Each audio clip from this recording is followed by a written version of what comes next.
Look at the picture. See the skull. Visible Frankenstein controls. The Brain Thoughts broadcasting radio. The Frankenstein earphone radio. The latest new skull reforming to contain all Frankenstein controls. Today's episode of Frankenstein Control is brought to you by the Buttholes in Elder Scrolls Oblivion. There's Buttholes? There's buttholes in that game. There's horse buttholes. They made some poor VFX artist put all them buttholes on all them horses. Every single one. Well, you know today... what the worst part is about having to model or draw a horse butthole? Is that you got to look at a reference. Yeah. Oh, yeah. You're not going to waste time on a butthole. You can't get into that bad boy blind. You got to... Yeah. So you had to go... Lift. Google... horse butthole. Put up Todd Howard walks into the room and he's like, yo, put in incognito mode. Come on. I don't want that shit on my history. Even Red Dead 2 that actively had horses shit didn't put that much detail into the buttholes. Wait, Red Dead Redemption 2, the most realistic game in the history of fucking mankind or whatever, didn't have hickory smoked horse buttholes? They probably did if you look real close, but mostly just the Why poop. didn't you? The poop just clips out of the back of the horse. It's just... And it goes, Lenny! Oh, Lenny! Oh, Lenny! The buttholes, I think... I want to get that texture because that game is fully moddable. You could just unpack all of the assets within the game. That's what modders do. That's how you mod the game. So theoretically, you can unpack all the assets in the game, take the horse texture, and then reassign the UVs onto a suit of armor into exclusively projecting the butthole texture. All over a suit of armor. I was just so picturing you can have tunic. butthole armor. Just like a regular clothes, but with the pattern, like just one of the tunics, or make like the Jarl. Oh, no, not the Jarl. They're not called Jarls in that game. That's Skyrim. Like the fucking Count of like Cheydinhall or some shit. God. It's all his robes, just butthole pattern as he's sitting there on the fucking throne. I sit here in my robe of woven butthole. Make every single one of the... It looks like one of those pizza shirts with all the pepperonis on it, but it ain't pepperonis. the fucking Emperor Picard, when he comes into your cell in the beginning. Uriel Septum. Yes, thank you for... I'm the Elder Scrolls guy here, and I couldn't fucking remember his name. There was a funny YouTube streamer, or Twitch, whatever, a streamer, a Let's Player named Mickey D, and in one of his Oblivion playthroughs, he made his character the son of Uriel Septum, Serial Beptum. It's just such a funny name to say. That is a perfect name. Serial Beptum. Serial Beptum. What about Picard? No, he's wearing like the Emperor's robes, and it has like a mink collar with like the spots on it, like just all of those miniature spots. You covertly change all the spots to buttholes. Just butthole robes on the Emperor. Butthole robes, won't you, girl? Every Oblivion gate is just a super blown up fucking horse butthole.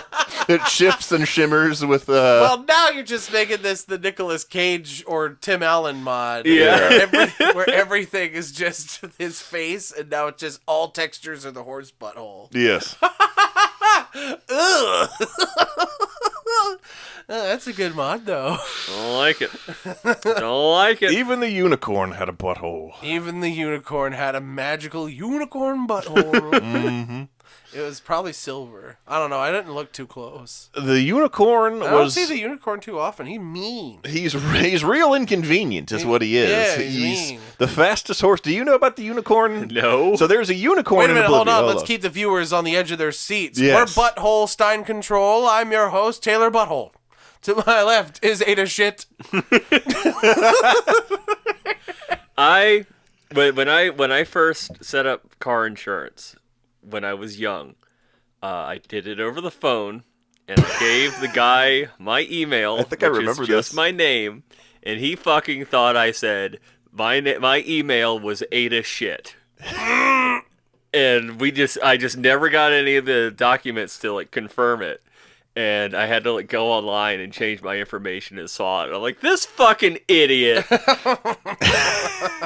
But you did that in Richmond, and the same Richmond is where I got a license that said Brain for 4 years instead of Brian as my name, and it wasn't noticed until I corrected it, and I was just like, oh my fucking god! Like I was the years where I had that driver's license, I was too severely burned out to pay any attention to or care about anything like that. I mean, whoever proofreads your own driver's liceence. Yeah.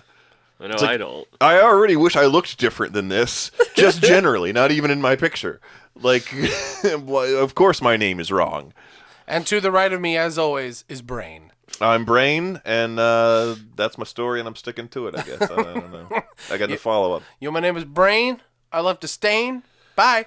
I'm Brain. I'm that kid from Arthur who was, I guess... yeah, motherfucker's name was just Brain. His name was Brain, and they just called him that, and he was, I guess, slightly smarter than average. There's a character in Kingdom Hearts Unicross named Brain. Is it the same guy? That'd be really funny, but no. Maybe, I don't know. Kingdom Hearts is such a vast and crazy situation. Motherfucker probably switched bodies at some point. Now he is in the Arthurverse. Kingdom Hearts shares a canonical universe with Arthur, the Aardvark. I'd love that. That'd be great. That'd be fucking awesome. Like the whole level revolves around passing a test from Mr. Ratburn or something. That'd be great. And he's just fucking Cow. He sounds like Cow. He's just delivering all. Actually, that's great because like DW will break Arthur's like thing that he told her not to touch, and then he has to grapple with like turning to the darkness before punching her. And Sora has to be like, no. Don't turn to the darkness, Arthur. And Arthur's like, but I told her not to touch it. And then you have to fight his Heartless. Mm-hmm.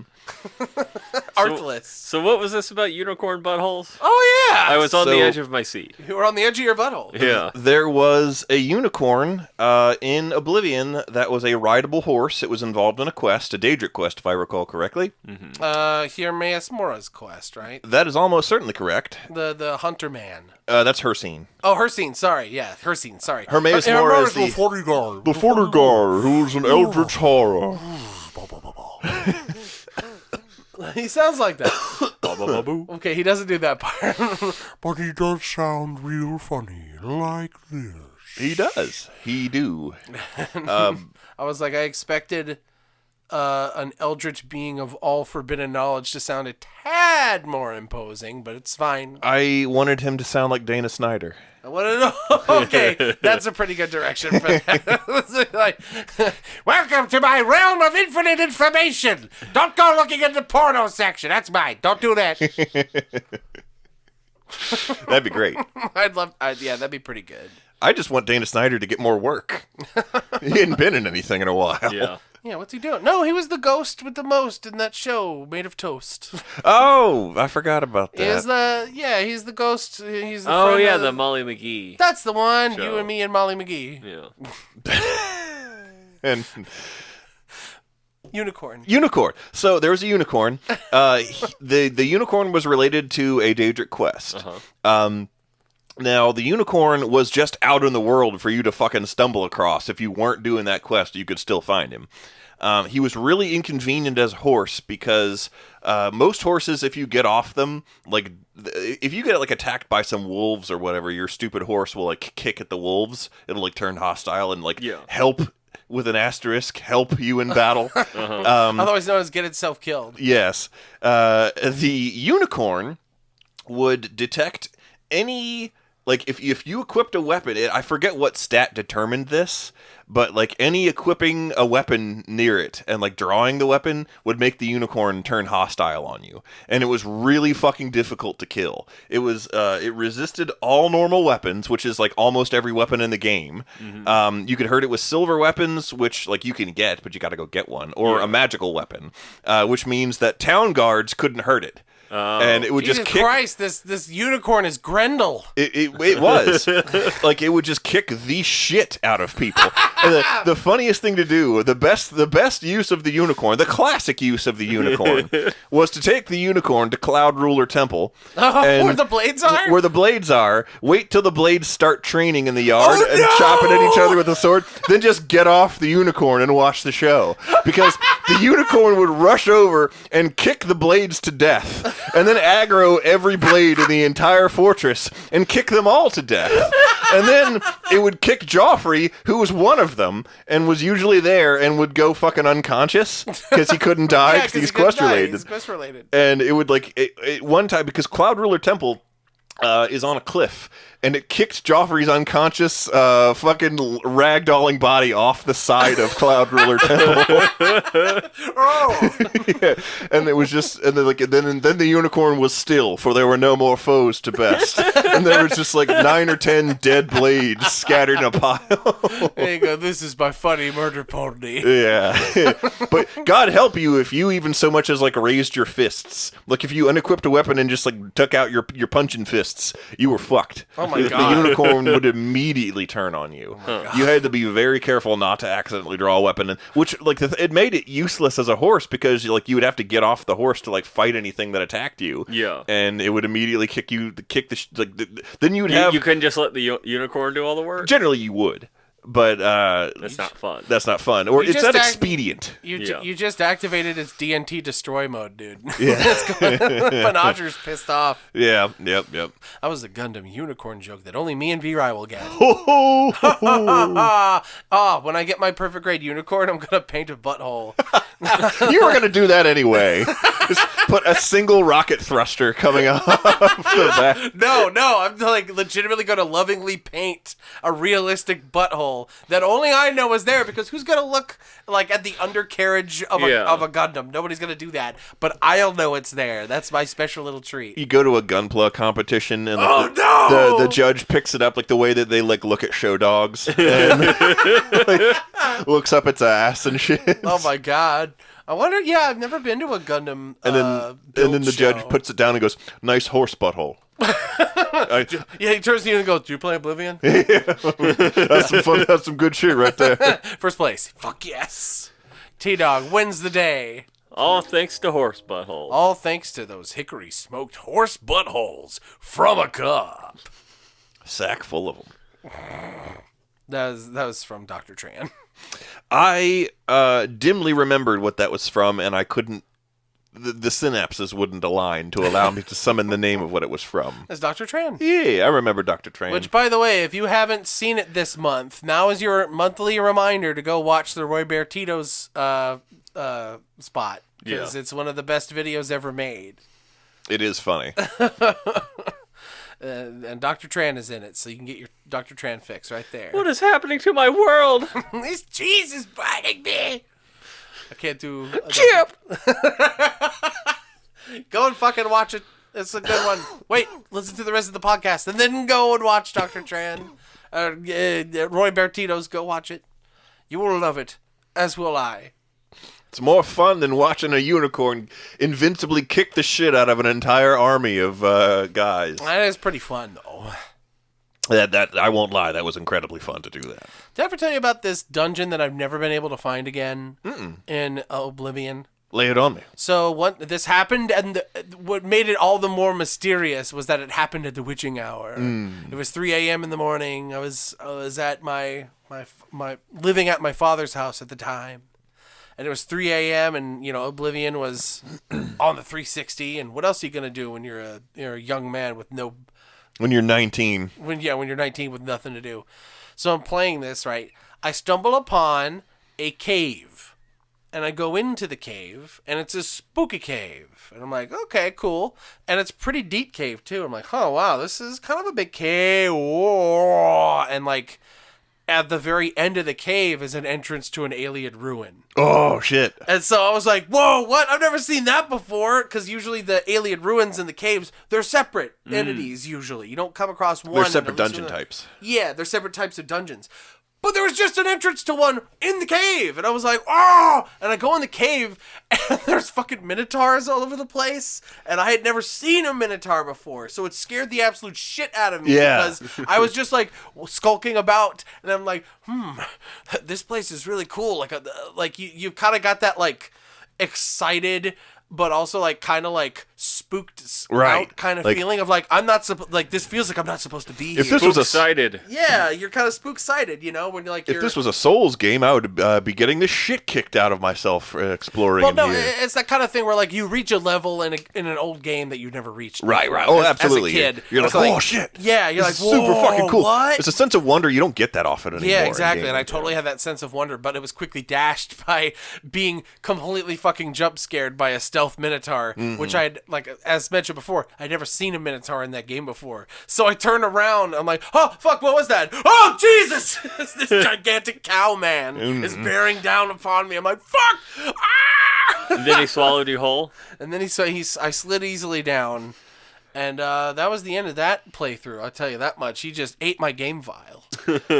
The worst thing about the Minotaurs in that game is that when you killed them, they ragdolled the worst out of all of the enemies in that game. They were very, very rigid and floppy. This boy and his ragdolls. They literally looked like a giant Minotaur Stretch Armstrong, just rubbery fell over in a rubbery manner and like maintain like it didn't like look like it was lying down at all. It looked like it was standing up, just like laying on its side. None of the limbs bent in any fashion. It didn't ragdoll. It just was rubbery. Oh, it's like a giant rubber model of a Minotaur. But it's lit though. It's lit. It's funny. You kick them around, they go. Yep. It was funny. I liked back in the old 360 days when you can clone certain effects. Oh yes. Yeah. One of the things that I love doing is there was this glitch where I'm pretty sure this is how it worked, but I could be wrong. There was this glitch that you could apply multiple rings onto your character. Yes. And so I would just apply like 9 rings of acrobatics. Yes. And just jump. It was great. I could just jump over houses and shit. I was like, this is the best. Woo! There aren't enough games where you can jump real high and do floaty fun shit. No. Which is why I always say play Saints Row 4, everybody. Yeah. Everybody play it. It's a good one if you like jumping, which is why I like Crackdown so much. Crackdown was a very jumpy game. Crackdown was literally the only thing going for it was the fact that it was a goofy, jumpy game. Te voy a matar! Te voy a matar!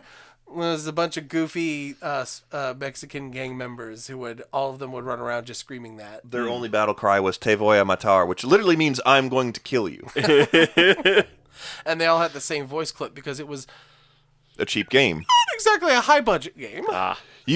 If you pre-ordered Crackdown, you got to access to the beta of Halo 3, which is why that game sold. Okay.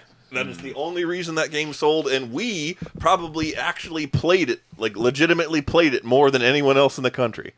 I played it a whole bunch. You did? Because it had a fun loop of your jump could be leveled up. Yes. So you could jump higher and farther. And you got that by doing jumpy things in the city. Yeah. And like reaching like higher heights and like figuring out ways to get to high places. And then you get experience points which level up your jump, which make you jump higher. And I was like, that's a great loop. That's a good loop right there. I like that. That's a good one.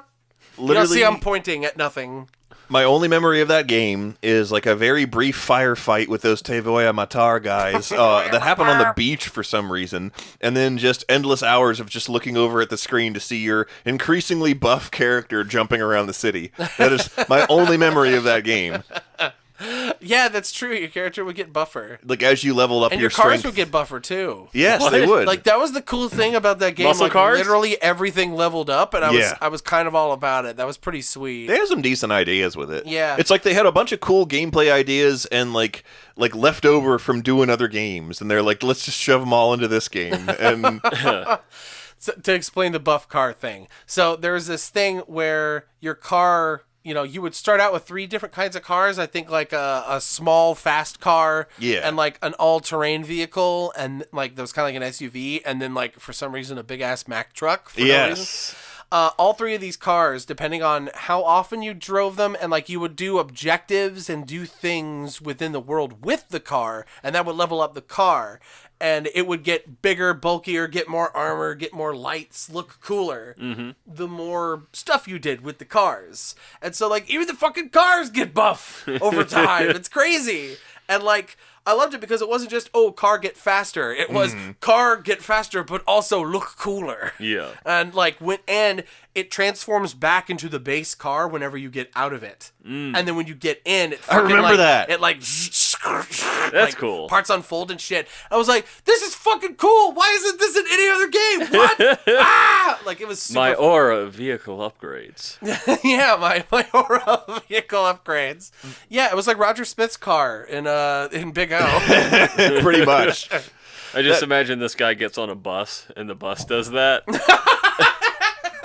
We are on a super bus now, citizens. That game also did a thing that was like unheard of at the time. It was like a bizarrely realistic, well done thing in a game like that, where like the radio would play. Remember, like the radio in your car would play, and then you would like close the car door, and like the radio would get muffled, and it was like really realistic. And it was like, holy shit, they put that in the game. Yeah. Why this game? Yeah, like that game was a surprisingly dense package for how not very great it was. Yeah. Because, like, while all of these systems they came up with were really fun and compelling and kept you playing, the story itself was, like, just boring. Like, You are Super Cop. Go be Super Cop. you are a super cop. Go kill a bunch of Mexican gang members. And then when all the Mexican gang members are dead, now it's Russian gang members. And now Yes. when all the Russian gang members are dead, now it's a Chinese triad. Yeah. Okay. And, like, literally go and kill gangs. Do that. Which, like, fine, fair enough. But the game's methods of like character interactions within that story were relegated to very boring, as I like to call it, GTA 3 interactions. Yeah. Where like all of the cutscenes are like poorly sound mixed. Yeah. And like you have no connection to any of these characters because Nope. you can't really see their blurry ass dumb faces. They're all one-dimensional. Yeah, they're all one-dimensional. They're boring. There's nothing cool about their interactions with you or with each other. I think the one big twist is that eventually at the very end of the game, you take care of the triad, and then your last thing is taking care of your own organization because they betray you Yeah. at some point. Like And they so do. that's cool, but that was way backloaded, buddy. You need to be Yeah. bringing shit like that mid-game. Yeah. Like, make that the big reveal. I don't know. Crackdown, everybody. That was a It's game. not what it was cracked up to be. Yeah, Crackdown was fun, but it also wasn't. Does it not have a staying power? Correct. Which is why Saints Row 4 is even better. It's just Crackdown, but better. It's Except for Crackdown the that they transforming finished. car things. You don't have transforming cars. Saints Row is just Crackdown if they finished the game and like, you know, Well, Saints Row 4 is. yeah. And not the new Saints Row. Everybody hates it for some reason. Yeah, I don't know why. I never looked into it because all the thumbnails of on YouTube of new Crackdown sucks, and it's always showing like Crackdown or Saints Row? Sorry, yeah, Saints Row. Okay. The Saints Row reboot, as they're calling it. Yeah, the Saints Row reboot sucks, and then like, every thumbnail has like a girl with pink hair with a side cut, and I'm like, oh, is this just gonna be like it sucks because there's SJWs in it or something? Because I'm not interested. Yeah. I'm not interested in that. But also, like, I don't know, they went back to their roots of like it's a wacky game based in the real world where you do Call of Duty Shoot 'em Man. And, you know, it's kind of like GTA but with a little bit extra goofiness, and like Right. that's all well and good. But I've been spoiled, man. Yeah. I can't go back. I've played a game where you have these wacky fucking superpowers and everything is hilarious. I can't go back. You were driving, you were a toilet driving a car. Yes, with a dubstep gun that played polka. You were shot to death, and I witnessed your dead toilet slump over, lifeless, On a golf cart. on a golf cart. I don't know how a toilet was shot to death, but it happened in that game. And then See, just talking about that shit is phenomenal. this The game toilet is stopped amazing. moving because it's dead. Like, there's just so much fucking hijinks you can get up to in Saints Row 4. It's like the ultimate game. Yeah. Hijinks is definitely what the game is all about. Hijinks, shenanigans, monkey shines, all Tomfoolery. every last chicanery, Chicanery. as you busted out the other day. Chicanery is a good one. Chicanery's a good one. Just all kinds of that. That's just Saints Row 4. I can't. Yeah. I can't recommend it enough. You motherfuckers need to play it because you'll have a lot of fun. Also, the game starts with you defusing a nuclear missile while I don't want to close my eyes. I don't want to fall asleep. Is playing. Also, You showed me it's that. not so simple as just defusing a missile. You are on the missile as the missile has already been launched into the air. Yes. air, and you're climbing up it and disarming it as Yes. it goes. As like And then you rocket hop stage off of boosters it. are falling off and shit. And that's just the beginning of the game because you survive that somehow and become president of the United States in the first 10 minutes of the game. You literally land in the Oval Office from having done that, I'm pretty sure. Yep. It's the best. It's such a fun game. Oh, I want to play it. Yeah. I just want to run around because you get superpowers. You can run around at super. It's the best Sonic game.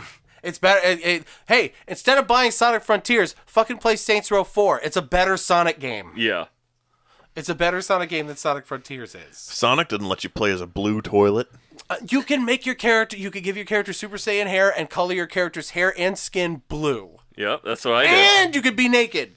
You could just strip down and you have the funny Jerry Springer blur on your nethers. I It's the forgot they best. did that. It's so good. That's Like, way better than doing like a shitty loincloth or something like you see Yeah. in so many games, just having the stupid blur. have that blur, man. Don't be afraid to do the blur. Break the fourth wall a little. It's fun. It's better than Fallout 3 where people have like t-shirts as part of their underwear, so you can literally like take off a raider's like armor and you could see his bare torso and then you unequip his armor and he's wearing a t-shirt. Yeah. that he wasn't wearing. Like in Dark Souls 3, where everybody has like pantaloons as Yeah. their under armor kind of deal. I hate that shit. Yeah. I hate the pantaloons. I'm Yeah. glad they got rid of it in Elden Ring. I love it. In Elden Ring, this is the closest we've ever been to going all the way back to Dark Souls 1. Where you just have a loincloth. Yeah, where not just a loincloth, a fucking loincloth, butt floss, or G-string. Yeah. Like you are wearing the absolute minimum amount of clothing you possibly can. And in it looks Elden really Ring- fucking silly. In Elden Ring, they're almost like a Caucasian skin color. Yeah. So if you play as a white person, then like you almost look nude. Yeah. Literally just a sock over your dong. It's just a boner sock is all. Boner sock! A sock over your boner is the only clothes you're wearing. That'll be the newest. That'll be the next installment in the Soulsborne Elden Ring franchise. Is they'll just have a cock sock, Yeah. It's just like a gray. and then the ladies will have just two socks over their tits, Yeah. and it'll look really awful. They'll be all like kind of like dangling at the ends. Now they'll have the cans of cranberry sauce Cans of cranberry sauce. from the Thanksgiving tradition.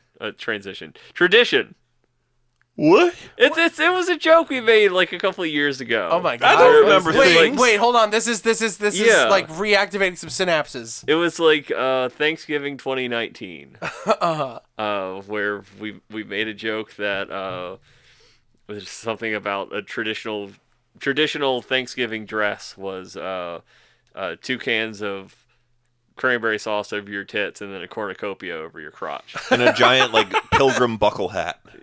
No, I don't think we specified the hat. I'm adding it now. Now you gotta wear the hat. It's a retcon. Well, now you just have some downloadable outfit and Vermintide. Ah. That's what Now that you, is. now you just have a downloadable outfit that's just like chocolate that looks like you shit yourself. Be right. Did you rip the microphone off the table again? Yeah, It just fell off. he's been holding it like this for the last 10 minutes. Wait, really? Yeah. I really need to get a new mic stand for you, man. I'm sorry. This thing ain't not up to code. I could possibly pay for it. I need another stand like Ada's. Although, where would I put it? Stick stand. Yeah, a stick stand. Yeah. I mean, this one works pretty okay. But, you know. That sound good? What do you think? I hope you enjoyed that ASMR. Mic fiddling. Asthma. Asperger's syndrome. Be right here. Wait, do you want to, like... want us to pause for a sec while you readjust your body? No, because the episode's like over. That's what I had a feeling. I was like, Yeah. it can't be going on for that much longer. Oh, okay. I'm holding. It's actually better positioned in front of my mouth than it usually is this Yeah. way. Watch this sound like shit. Yeah, I hope there's not just like Oh, it throughout probably the whole will be. episode. And like the knocking of the unsecured end as it bonks against your bookshelf. You know. Well, this is a very high budget production. So, It is. This is a high budget operation. So that's all inexcusable. It's inexcusable. It's unforgivable. I'm gonna pull a Jeremy unprofessional. Clarkson and punch somebody. Jeremy Clark. Oh yeah, he was the Top Gun man. I mean Top Gear. I'm gonna demand that Ada get me a steak with no prompting or time to get it, and then hit her when she doesn't. Well, that's what Ada does to me every day anyway. Yeah. But it's okay. She hits me in the flabby underbelly, which absorbs impact. Taylor, give me a steak. Well, what Where's kind my fucking steak? Oh, my Where's my God. fucking steak? Now that is Machiavellian schemes there. Now even you know I am a menace. I hand you the secrets to save the entire human race and the entire universe.